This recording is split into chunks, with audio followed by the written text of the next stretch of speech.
अस्सलामुअलैकुम। आप देख रहे हैं यूट्यूब चैनल दफ्तरी काम और आज की इस वीडियो में हम सीखेंगे सम इफ्स फार्मूला के बारे में। ये सम इफ्स फार्मूला कहाँ पर यूज किया जाता है और कैसे यूज किया जाता है। इससे पहले आप एक वीडियो में सम इफ के बारे में पढ़ चुके हैं। सम इफ फार्मूला सिंगल क्राइटेरिया के लिए यूज किया जाता है, जबकि सम इफ्स फार्मूला जो है वो मल्टीपल क्राइटेरिया को सम फाइंड करने के लिए यूज कर सकते हैं हम। तो एक छोटी सी एग्जांपल के साथ मैं आपको इसको समझाऊंगा, तो आप गौर से देखेंगे।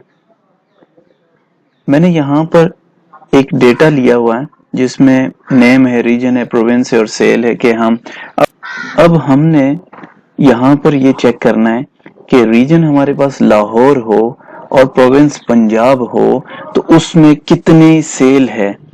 इस तरीके से आप अपनी सेल को कैलकुलेट कर सकते हैं। यहाँ पर मैंने पहले से ये रीजन भी लिखा हुआ है, प्रोविंस भी, ताकि हमें बार बार फार्मूला में ना लिखना पड़े। यहीं से हम क्लिक करेंगे, इसको सिलेक्ट करेंगे क्राइटेरिया को और वो ऑटोमेटिकली यहाँ पर सेल दे देगा।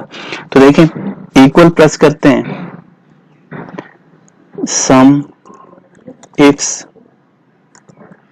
सम रेंज मांग रहा है यहाँ पर। सम रेंज, ये है सम रेंज, सिलेक्ट कर ली, कॉमा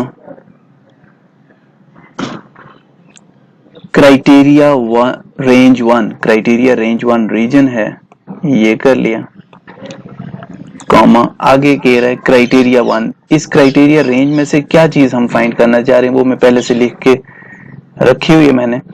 ये रीजन पे क्लिक कर लेते हैं, कॉमा अब कह रहे क्राइटेरिया रेंज टू।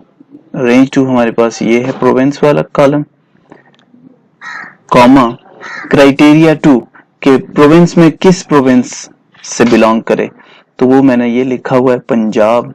यहां से सिलेक्ट कर लिया और ब्रैकेट कर ली क्लोज, इक्वल। ये देखें 35,000। अब मैं यहां से क्रॉस चेक करता हूं। देखें, ये लाहौर है, पंजाब 10,000, लाहौर पंजाब 15,000, 25,000 हो गया।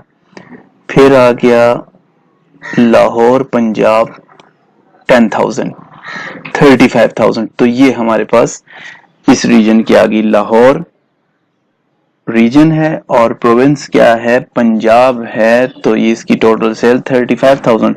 इस तरीके से आप तमाम इलाकों की सेल फाइंड कर सकते हैं 1 मिनट में। तो उम्मीद करता हूँ ये आज की छोटी सी वीडियो आपको समझ आई होगी। तो इंशाल्लाह नेक्स्ट वीडियो में नए टॉपिक के साथ फिर हाजिर होऊंगा। अल्लाह हाफिज।